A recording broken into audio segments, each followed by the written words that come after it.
Imagine tofu as a superhero. Factory-made tofu would be like Superman. Strong, reliable, but let's be honest, a bit bland. Homemade tofu, on the other hand, is like Batman, resourceful, a bit gritty, and always full of surprises.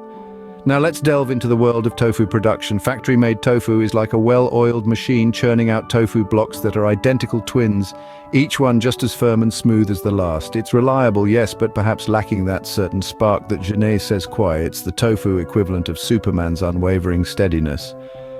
Then we have homemade tofu, the Batman of our story.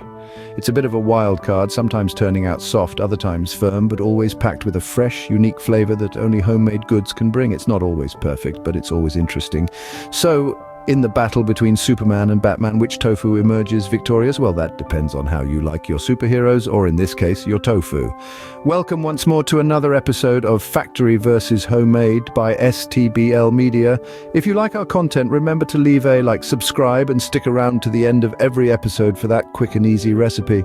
Now, where was I? Yes, factory-made tofu is like that reliable friend who always shows up on time but never has any new stories to share. It's made in large quantities, ensuring consistency but sacrificing uniqueness. Picture a bustling, mechanized world where soybeans are soaked, ground, and boiled in a symphony of synchronization. It's like watching a ballet, only instead of tutus and pirouettes, we have conveyor belts and hydraulic presses. The resulting soy milk is then coagulated, a fancy term for transforming it into curds. These curds are then pressed into blocks. The tofu we all know and perhaps love. It's efficient, it's reliable, it's, dare we say it, predictable. But hey, there's nothing wrong with predictability. It's the comfort food of the food world. Like a well-oiled machine, factory-made tofu delivers on its promise of tofu-y goodness. But does it have the heart and soul of our homemade hero? Homemade tofu is like a wild card. It might surprise you, it might disappoint you, but it will never be boring. Now imagine this. You're in your kitchen armed with a bag of soybeans, a blender, and a heart full of hope. The process is simple in theory. You soak the soybeans, blend them into a fine pulp, and then boil this mixture to create a creamy soy milk. But here's where the drama begins. The next step is to add a coagulant, which will transform this soy milk into curds and whey. But each coagulant tells a different story. Lemon juice might yield a tofu with a subtle citrusy kick, while using vinegar could result in a slightly tart aftertaste. And let's not forget the occasional misfires.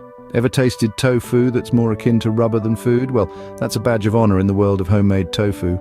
So, despite the occasional flop, homemade tofu rises like a phoenix, delighting us with its fresh, unique taste.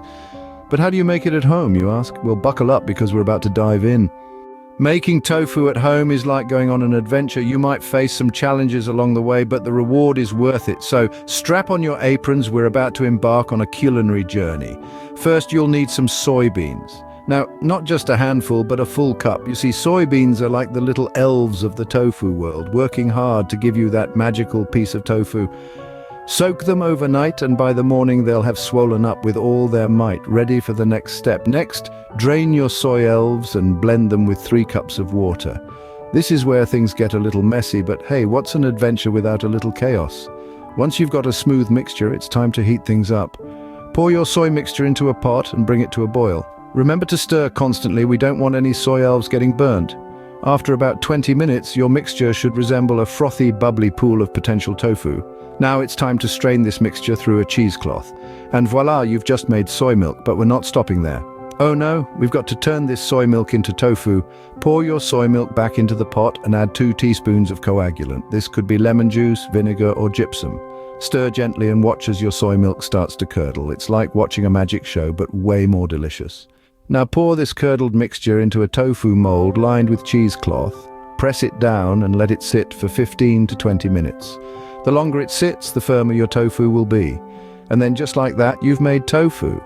And there you have it, folks. Your very own homemade tofu. Sure, it might not have the consistency of Superman, but it's got the heart and soul of Batman. And isn't that what really matters?